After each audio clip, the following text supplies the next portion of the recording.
रखिएगा, भगवान के चरणों में वही बैठ पाएंगे जिनके पास में ये 5-6 चीजें बिल्कुल ना हो। कामात, क्रोधात, लोभात, मत्सर, राग, द्वेष। प्रभु के चरणों तक पहुंचने के लिए इनको जीतना होगा। लंका को जला देना, इसके कई अर्थ हैं, आज की कथा में आप सुनेंगे। सिर्फ उस कथा को मैं एक स्टोरी रूप में सुने, कहानी के रूप में नहीं, उससे हम कुछ शिक्षा लें। आपके पास जो भी कुछ है उसका अभिमान न हो, यही हनुमान है। जिसने अभिमान का हनन किया है वो हनुमान है। जो हर जगह हवा की तरह व्याप्त है वो मारुति है, मारुति नंदन है। वायु की तरह है व्यापक। तो वायु की एक विशेषता है, वायु की विशेषता है कि वो अच्छे बुरी सब जगह से बहती है। साधक को भी हवा की तरह ही होना चाहिए। उसके पास अच्छे बुरे जैसे भी जो लोग आते हैं वो सबके कल्याण के लिए सोचता है। हनुमान जी के चरणों में जो भी पहुंचा है, बजरंगी ने सबका कल्याण किया, उद्धार किया, उन्हें सब दे दिया। और ये बड़े पुण्य की बात है कि हम हनुमान जी से जुड़े। और इतना भय कर दिया, इतना डर भर दिया है कि माताएं हनुमान की पूजा नहीं कर सकती। हनुमान जी तो मातृशक्ति का बहुत आदर करते हैं। मैं तो कहूँगा आप प्रत्येक दिन 5-7 हनुमान चालीसा के पाठ कीजिए, हनुमान जी का जप कीजिए, ओम हम हनुमते नमः। आप देखिए कितना आनंद होता है। अपने बच्चों को बोलिए, स्कूल जाते हैं, घर के बाहर जाते हैं, हनुमंत लाल जी के बाहें चरण का सिंदूर अपने भाल के ऊपर लगाए। मैंने भी लगाया मेरे तो। हनुमान जी के चरण का सिंदूर, आप कंपटीशन में बैठते हैं, आप इंटरव्यू के लिए जाते हैं, आप परीक्षा के लिए जाते हैं, सफलता मिलेगी। ऐसा तो है नहीं कि पूरी साल पढ़ें नहीं और परीक्षा देने को जाएं तो हनुमान जी के चरणों का सिंदूर लगा लें। हाँ, ये बिल्कुल सही है कि बजरंगी के चरण का जो सिंदूर है वो हमारे सद्गुणों की रक्षा करता है, हमारे सद्गुणों के प्रभुत्व को समाप्त नहीं होने देता। और आज ऐसे बजरंगी की हम कथा सुनने के लिए यहाँ पर बैठे हैं। और मैं कहना चाहूँगा कि हनुमान जी को गुरु के रूप में स्वीकार कीजिए। हनुमान जी से बड़ा कौन गुरु होगा। गोस्वामी तुलसीदास जी भी उनके साथ में ऐसा ही संबंध मानते हैं। हनुमान जी गुरुदेव, श्री गुरु चरण सरोज रज। हे प्रभु, आपके चरणों को हम वंदन प्रणाम करते हैं। आपकी कृपा से हमें क्या मिलता है? राम कथा मिलती है। हनुमान जी की जब तक कृपा नहीं होगी तब तक कोई राम की कथा को श्रवण करने का अधिकारी नहीं हो सकता। इस कलकाल में तो हनुमान बड़े सिद्ध हैं। गुरु और शिष्य के बारे में कुछ बातें कही गई हैं, तो आज के टॉपिक को मैं यहीं से आरंभ कर लेता हूँ। जैसे रसोई सीखने के लिए आपको सिखाने वाली माँ की जरूरत पड़ती है, रसोई के कामों को एक बेटी तब सीख पाती है। उसी प्रकार से हमारा ठीक से जीवन हम जिए, उसके लिए एक सिखाने वाले गुरु की आवश्यकता होती है। ऐसे आप में बहुत लोग बैठे हैं जो गुरुजनों के सानिध्य में रहकर, माता जी आप जा रहे हैं, ठीक है, तो गुरु भी हमें सिखाता है, गुरु हमें गढ़ता है। आप में से बहुत जने हैं महापुरुषों के द्वारा बहुत कुछ सीख गए होंगे। पहले तो हो सकता है धूप बत्ती भी न जलाना था, वो चंदन भी नहीं घिसना था। वो आज तो आधे से ज्यादा तो पंडित ही बन गए। हाँ, पंडित जी भी घर में आके सक्षाते हैं कि कहीं आप टोका ना लगा दें। इतने संभ्रांत हो गए इस लाइन में, इतनी समझदारी आ गई है। संसार सागर से उस पार जाने के लिए सचमुच गुरु ही एकमात्र आधार है, नौका है। लोग उसे समझ नहीं पाते हैं, उसे बस हाड़ मांस का पुतला समझ लेते हैं। भगवान की ही एक सत्ता, दिव्य ताकत इस धरती पर गुरु बन करके आई है, आज से नहीं, अनादिकाल से। किसी को भी पढ़ लीजिए, परमहंस को पढ़िए, नीम करोली बाबा को आप पढ़िए, इनको पढ़िए, नीम करोली बाबा को, गुरु राम सुखदास जी महाराज जी को पढ़िए, हनुमान प्रसाद पोद्दार जी को पढ़िए। आप इन महापुरुषों को पढ़ने में बहुत आनंद आता है। इतना आनंद आता है, सीखने के ही लिए नहीं मिलता है तो जीवन परिवर्तित होता है। तो गुरु हमारी एक आधारशिला है, भव सागर से पार होने के लिए एक नौका है। तो बढ़िया सा हम शिष्य बने, हम ठीक बन जाएं तो फिर गुरु हनुमान जैसा आ ही जाएगा। हमारे अंदर ही पात्रता नहीं है तो सामने बढ़िया मिलेगा कैसे? सत्य के मार्ग पर चलने पर कांटे तो लगेंगे, लेकिन एक दिन आपको सफलता मिल जाएगी। सत्य के रास्ते पर चलिए, लोग बुराई करेंगे, कांटे ही लगना है। कांटा तो इतना पीड़ा भी न दे जितना कि लोग अपमान करके, गालियां दे करके जो स्थिति कर देते हैं, बड़ा चुभता है। लेकिन फिर भी आप अपनी जगह पर डटे रहे हैं तो आपको बिल्कुल सफलता मिलेगी। देश में बहुत संत हैं, गुरुजन हैं, कहीं न कहीं जुड़ करके उनके साथ संवाद रखते हुए और उनकी वाणी का आनंद लें। आज सुबह मैं आश्रम से चला हूं तो गुरुकुल के बच्चे मेरे पास बैठे हुए थे। मैं उन्हें बोल रहा था कि आज कथा कहने वाले लोगों को पानी पी पी करके कोसते हैं। कथावाचक ऐसे हैं, कथावाचक वैसे हैं, और पता नहीं बहुत कुछ वीडियो में भी सुनता रहता हूँ। पता नहीं कथावाचक लोगों ने इनका क्या बिगाड़ रखा है। एक देश से पारसी धर्म खत्म हुआ, एक देश से बुद्ध खत्म हुआ, तो लोगों ने प्रश्न किया, कहा गया कि इन देशों से धर्म कैसे खत्म हो गया, लेकिन भारत अभी भी अपने हिंदुत्व को संभाले, अपने धर्म को संभाले। तो एक बहुत बड़े आचार्य ने क्या जवाब दिया, कहा कि इन लोगों के पास कथावाचक नहीं थे, इसलिए इनका धर्म खत्म हो गया। यदि भारत में भी कथावाचक न होते तो भारत का हिंदुत्व समाप्त हो गया होता। इन महापुरुषों के साथ लाखों लाखों लोग जुड़े हुए हैं, और ऐसे परिवार जुड़े हुए हैं जो उनको बात किए बिना तो उनकी घर की रसोई शुरू नहीं होती है। इन वक्ताओं ने, इन कथावाचकों ने धर्म को हर प्रकार से एक ताकत दी है, नहीं तो आदमी भटक जाता, बिल्कुल उसको जीवन जीने की कला ही नहीं पता होता। और ये सच है, भारत के सनातन को मजबूत रखने में महापुरुषों का, गुरुजनों का, धर्माचार्यों का एक बहुत बड़ा योगदान हमेशा से रहा है। लेकिन ये कुछ लोग हैं जो सोशल मीडिया के माध्यम से खूब गालियां देते हैं। वो वक्ता है इतना लेता है, वो इतना लेता है, वो इतना लेता है। उनके काम भी तो देखिए, वो लेता है तो करता क्या? तुम जीप चलाते रहते हो अकेली, बस करना धरना क्या है? क्या किया है आपने? बताइए, एक सूची भेजिए कि तुमने ये किया है। बस माइक पर इसकी बुराई करना, उसकी कटता करना, ये बोलना, इसके अलावा इनके पास कोई काम नहीं है दो पैसे। कथावाचकों ने, धर्माचार्यों ने, गुरुजनों ने भारत की पहचान बनाई है पूरी दुनिया में। आज से नहीं, अनादिकाल से। उस समय के महापुरुषों को आप सुने और वो ही किसी न किसी भेद स्वरूप में धरती को संभालने के लिए, यहाँ की अध्यात्म सत्ता को संभालने के लिए वही हर युग में पैदा होते रहते। ऐसे महापुरुषों के प्रति हमारी श्रद्धा हो, जो हमारे अंधकार को समाप्त करके हमें प्रकाश से भर रहे हैं। वही तो गुरु है। गुरु सस्ता नहीं है, गुरु अनमोल है, गुरु दिव्य है। संसार सागर से उस पार जाने के लिए सचमुच गुरु ही एक नाव है, नौका है। सत्य के कंटक में मार्ग पर हमें हमारे गुरु के अलावा और कोई इस रास्ते से पार नहीं कर सकता। गुरु कृपा के परिणाम बहुत अद्भुत होते हैं। जो उन गुरुजनों से, महापुरुषों से जुड़े हुए हैं उन्हें पता है। इसलिए गोस्वामी जी ने क्या कहा, हनुमान जी प्रकट हो गए थे जब हनुमान चालीसा लिखा गया। जेल में लिखा गया है हनुमान चालीसा। फतेहपुर सीकरी की जेल में बाबा तुलसी ने हनुमान चालीसा लिखा। अकबर का जमाना था, उसे उन्हें जेल में डाल दिया गया। बात इतनी सी थी, मरे हुए मुर्दे को गोस्वामी जी ने जिंदा कर दिया। एटा के पास जगह है, सूकर क्षेत्र, सोरों से आते हैं तो एक गांव पड़ता है वहाँ। एक जवान की किसी की मृत्यु हो गई, लोग रो रहे थे, और इतने में बाबा तुलसी सुबह ही सुबह उस गांव से निकले। किसी स्त्री ने उन्हें प्रणाम किया, रो रही थी। उन्होंने कह दिया, अखंड सौभाग्यवती बाबा। पति मरा पड़ा था सामने, 150 लोग रो रहे थे।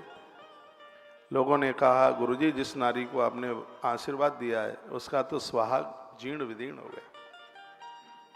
45 मिनट तुलसी बाबा ने कीर्तन कराया मुर्दे के पास बैठ के। और ये पहली बार ऐसा हुआ कि कीर्तन के प्रभाव से, उस समय तो हुआ ही पहली बार ही हुआ, वो मरा हुआ मुर्दा जिसके प्राण निकल गए थे उसको कई घंटों हो गए थे मरे हुए, और बाबा तुलसी के मुंह से एक आवाज निकली, सियावर रामचंद्र की जय। मरा हुआ व्यक्ति खड़ा हो गया था। ये उनका तप था, ये उनकी तपस्या थी। यह सूचना अकबर को पता चला तो अकबर ने तुलसी बाबा को अपने पास एक अधिकार से, एक राजा के प्रभाव से बुलाया। तो उन्होंने कहा मैं अनुष्ठान में बैठा हूं, अभी मैं आ नहीं सकता। तो राजा को इतना बुरा लगा कि बाबा तुलसी को जेल में डाल दिया। बाबा तुलसी 40 दिन जेल में रहे और 40 दिन में उन्होंने 4 चौपाइयां लिखी। रामायण तो बाद में लिखी गई है, रामचरितमानस तो गोस्वामी तुलसीदास जी 80 साल के हो गए थे तब लिखे। गोस्वामी जी का अद्भुत ग्रंथ है हनुमान चालीसा। ये तो हर सनातनी हिंदू को, मैं तो कहूंगा दूसरे धर्म के लोग भी हनुमान चालीसा को पढ़ेंगे तो कल्याण होगा। हनुमान जी का संपूर्ण जीवन, संपूर्ण चरित्र है वह हनुमान चालीसा में वह समाहित है। तो पहले दिन उन्होंने लिखा, श्री गुरु चरण सरोज निज मनु मुकुर सुधार, वरनु रघुवर विमल जस, जो दायक फल चार।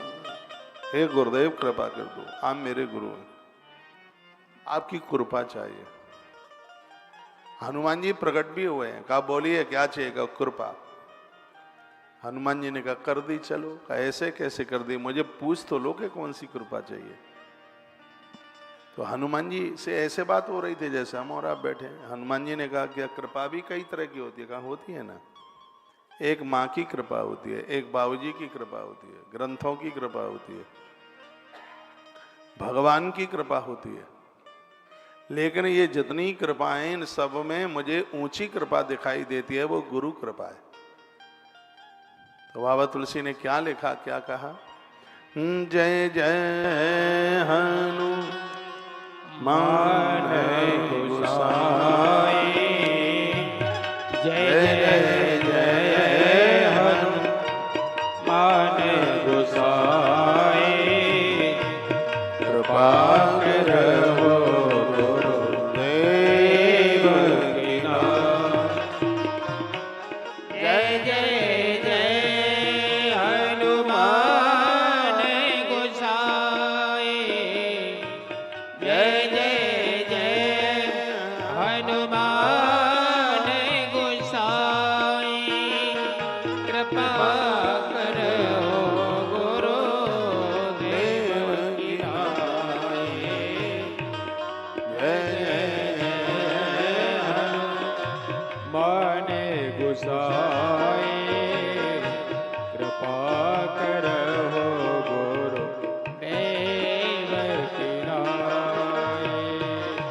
श्री राम जय राम, जय जय राम, श्री राम जय राम, जय जय राम, श्री राम जय राम, जय जय राम, श्री राम जय राम, जय जय राम, श्री राम जय राम, जय जय राम, श्री राम जय राम, जय जय राम,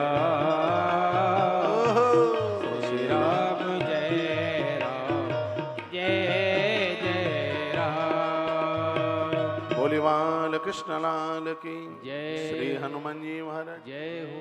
तो गोस्वामी जी ने भी हनुमान जी को गुरु तत्व में, गुरु स्वरूप में उन्हें स्वीकार किया। आप मेरे गुरु बनकर मेरे ऊपर कृपा कर दीजिए। सबके घर में गुरुजनों के प्रति श्रद्धा हो, घर में चित्र हो, उनकी तस्वीर हो, उन्हें वंदन प्रणाम करते रहिए। उन्हें प्रणाम करते हुए फिर आप पूजा में बैठिए, कितना मन लगता है, पूरी बॉडी में कितना वाइब्रेशन होता है।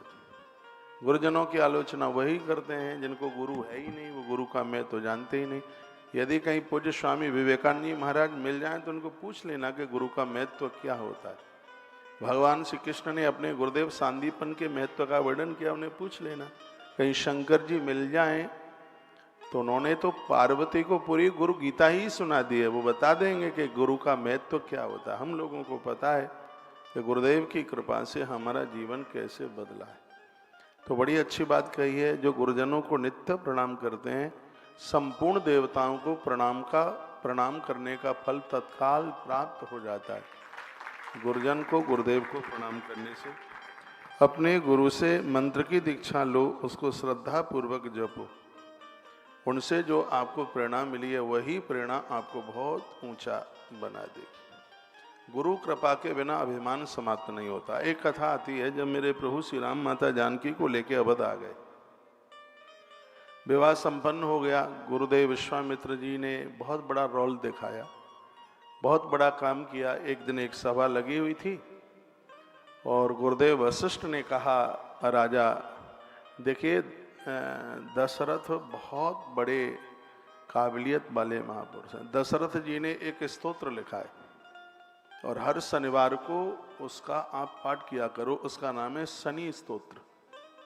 महाराज दशरथ के द्वारा लिखा गया है। कल परसों की वीडियो में मैंने तुलसी भक्ति रस, शनिवार, हाँ आज ही तो है, आप उस वीडियो को एक बार सुन लीजिए। तुलसी भक्ति रस यूट्यूब चैनल पर महाराज दशरथ के द्वारा उच्चारित किया गया शनि स्तोत्र बहुत अद्भुत है, बड़ी उसकी महिमा है। एक बार जयकारा लगाएंगे, बोलो बांके बिहारी लाल की जय हो, श्री हनुमान जी महाराज की जय जय जय श्री राधे। महाराज दशरथ संतों को, गुरुजनों को बहुत ज्यादा मानते। धरती पर बहुत मानने वाले राजे रहे हैं, लेकिन ये बड़े प्रमुख हैं उनमें से एक। जब चारों पुत्रों का विवाह हो गया, एक दिन गुरुदेव वशिष्ठ ने कहा, राजन जो श्री विश्वामित्र जी ने किया है, 100 के हजार मुख धारण करके भी उसकी महिमा को, बात मत कीजिए, उसकी महिमा को पूरा नहीं किया जा सकता जो विश्वामित्र जी ने किया है। इतने में श्री विश्वामित्र जी आ गए। दशरथ राजा ने उनके चरणों में वंदन प्रणाम किया। जो अपना एक बेटा देने के लिए तैयार नहीं था, वो आज चरण पकड़ करके क्या कहता है, हे प्रभु ये जो संपदा है नाथ, ये संपदा ये सब आपकी है। नाथ सकल संपदा तुम्हारी। हे महाराज दशरथ के शब्द थे, नाथ सकल संपदा तुम्हारी। बहुत ध्यान से सुनिए, देखिए कथा को स्टोरी रूप नहीं सुनिएगा, कथा गढ़नी चाहिए, कथा अंदर उतरनी चाहिए। आपका बेटा आपके इतने काम आ जाता है, ये लौकिक रिश्ते हैं। आपकी पत्नी आपके काम आ जाती है, आपके ससुराल वाले आपके काम आ जाते हैं, आपके परिवार वाले लोग आपके काम आ जाते हैं, तो धरती की संपूर्ण सत्ता को अपने आप में समाहित करने वाला वो संत आपके काम क्यों नहीं आएगा? उसके प्रति श्रद्धा रखिए, समझिए। हम आज जो जिस कल्चर में जी रहे हैं, एक परिवर्तन, यह बदलाव हुआ है, वो उन महापुरुषों के द्वारा ही यह हुआ है। कितनी अद्भुत बात कही, नाथ सकल संपदा तुम्हारी, मैं सेवक समेत सुत नारी। हे गुरुवर, ये जो भी कुछ है वो सब आपका है, आपके चरणों में समर्पित है। मैं अपनी पत्नी और बच्चों के सहित मैं आपका दास हूं, मैं आपका भक्त हूं। महाराज दशरथ की आंख से आंसू निकल आए। उस समय प्रभु राम खड़े हुए। प्रभु श्री राम ने गुरुदेव को प्रणाम किया और अपने पिताजी को एक बात कही। कहा, पिताजी धनुष टूटा, जानकी ने मेरे गले में माला डाली। वहां तो बहुत बड़े बड़े वीर राजा आए हुए थे, उनके लिए धनुष तोड़ना कोई बड़ी बात नहीं थी। वो इतने वीर थे, वो इतने बड़े योद्धा थे। मेरी तो उम्र उनके सामने बहुत कम थी, लेकिन वो धनुष नहीं तोड़ पाए और मेरे हाथों से धनुष टूट गया। भगवान ने ये नहीं कहा कि मैंने तोड़ दिया, वो कहते हैं कि वो धनुष तोड़ नहीं पाए और धनुष मेरे हाथों से टूट गया। तो इसमें मेरा बलत्व और प्रभुत्व कुछ भी नहीं है। धनुष वो भी तोड़ देते पिताजी। सुनिए, उनके पास एक चीज नहीं थी जो कि मेरे पास में थी। जो मेरे पास था यदि वो उनके पास भी होता तो वो धनुष मुझसे पहले तोड़ ही देते। तुम्हारा दशरथ ने कहा, पुत्र क्या था तुम्हारे पास? मेरे प्रभु श्री राम की आंख में आंसू आ गए। कहा, पिताजी मेरे पास में गुरु जी थे, उनके पास ये नहीं थे। यदि उनके पास भी कोई गुरु सत्ता होती तो अभिमान के धनुष को वो भी तोड़ डालते। गुरु कृपा से अभिमान का धनुष टूटता है। जब अहंकार का धनुष टूटता है तब एक चीज अवश्यमेव मिलती है। ध्यान नहीं है इधर?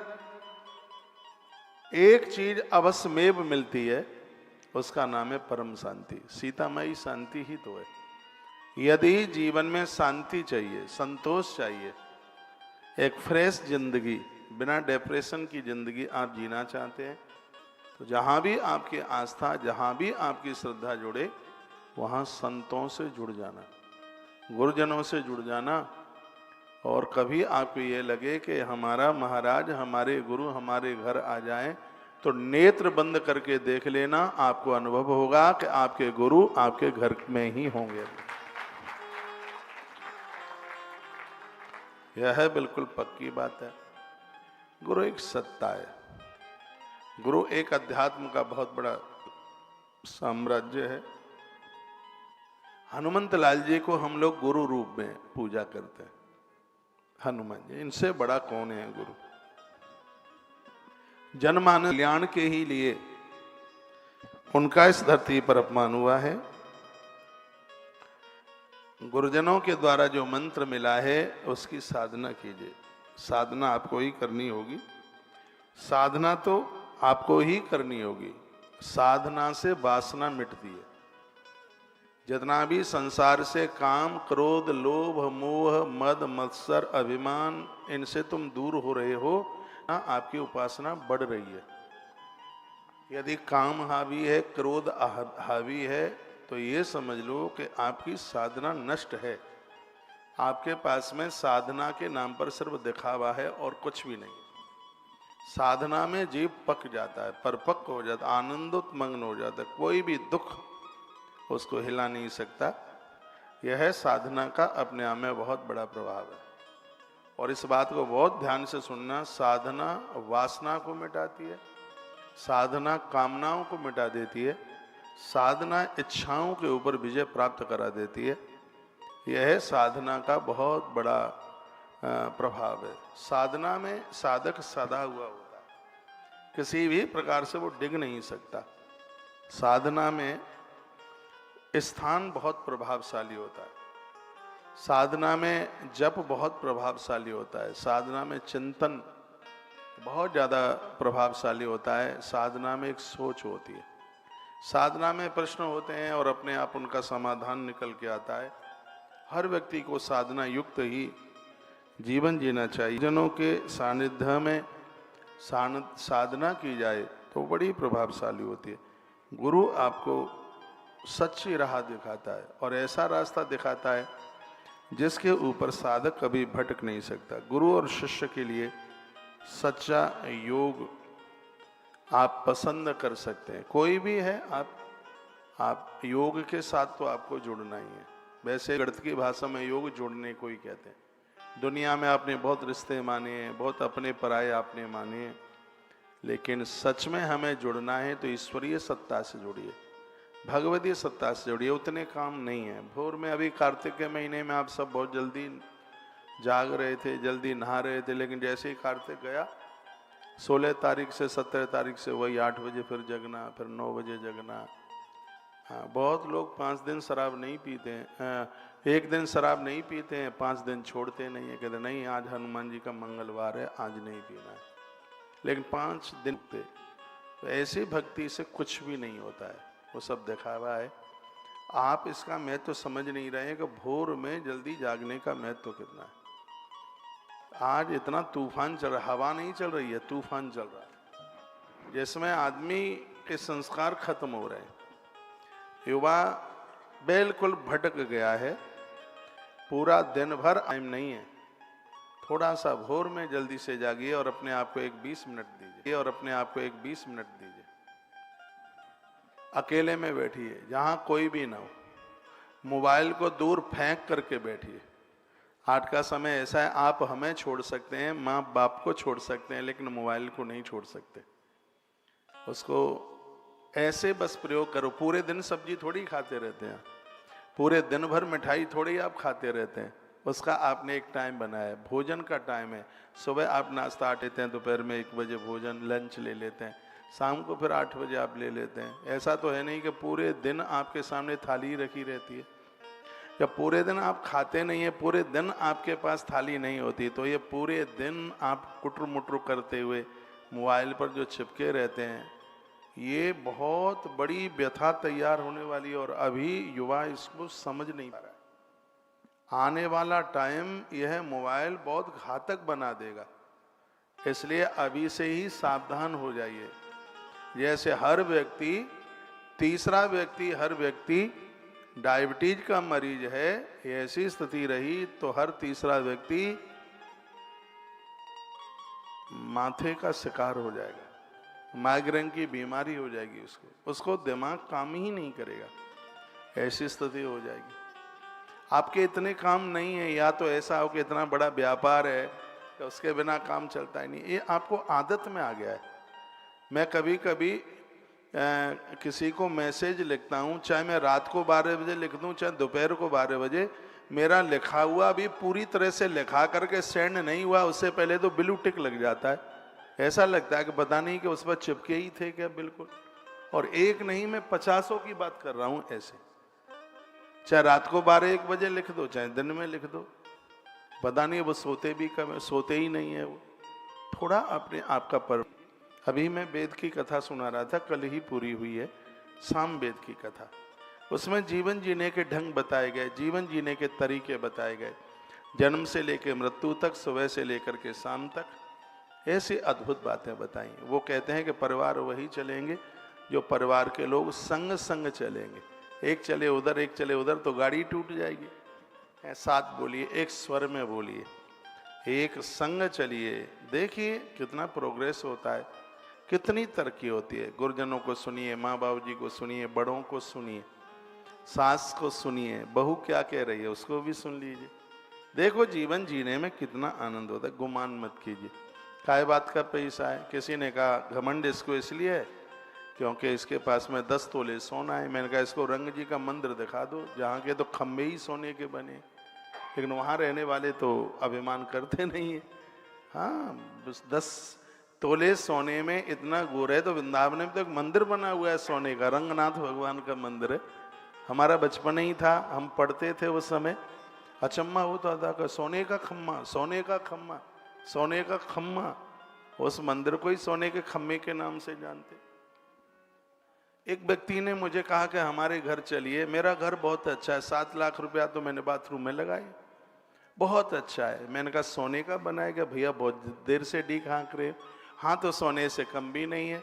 मैंने कहा देखो हमारे वृंदावन में एक रंग जी का मंदिर है, सोने का खम्मा है, यदि उससे ऊपर हो तो दिखाने को लेके चलो, नहीं तो फिर काई को इतनी धुन लगाए हो, कितना। देखिए आपकी श्रद्धा है तो आप तो ये कहेंगे थोड़ा आइए आपके चरण पड़ जाए, अच्छा लगेगा। लेकिन हमने 7 लाख रुपए का बाथरूम बनाया है तो फिर किसी को न ले जाइए, उसमें तो घमंड छलकेगा।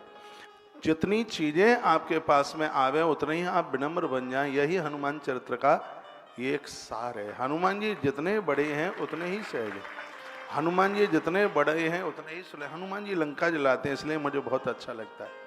जो दुर्गुणों की लंका को जला देगा, उस लंका को जलाइए जो रावण की लंका है। रावण दोषों से भरा हुआ है, रावण रुलाता है। रावण दशानन मोह का प्रतीक है, मोह को समाप्त कीजिए, आप हनुमान बनेंगे। हनुमान के एक एक चरित्र से हमें बहुत कुछ सीखने के लिए मिलता है। हनुमान जी बड़े अद्भुत हैं, हनुमान जी बहुत बड़े गुरु हैं और हनुमान जी बहुत बड़े शिष्य हैं। अच्छा गुरु वही बन सकता है जो अच्छा शिष्य होगा, अच्छा गुरु वही बनेगा जो अच्छा शिष्य है वो।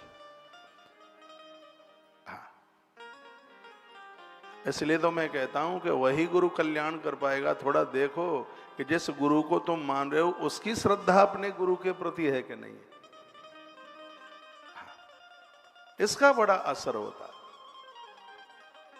हम लोगों के जीवन में तो ऐसा लगता है कि ब्रह्मा विष्णु महादेव देवी देवता जो वो सब हमारे गुरुदेव में समाये हुए। मैं बड़ा भाग्यशाली हूं, प्रातः जागता हूं तो सबसे पहले इस छवि का दर्शन करता हूं।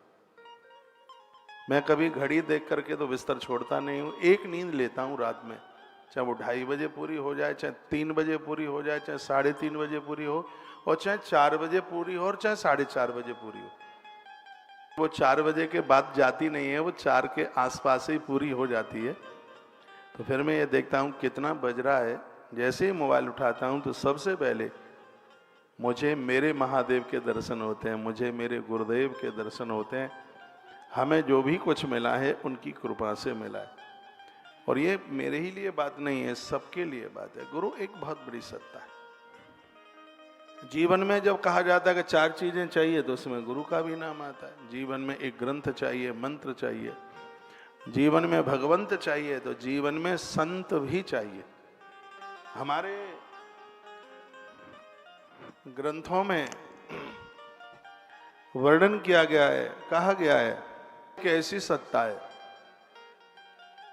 जहां बिखरी हुई शांति, खोई हुई शांति हमारे हाथ लगी।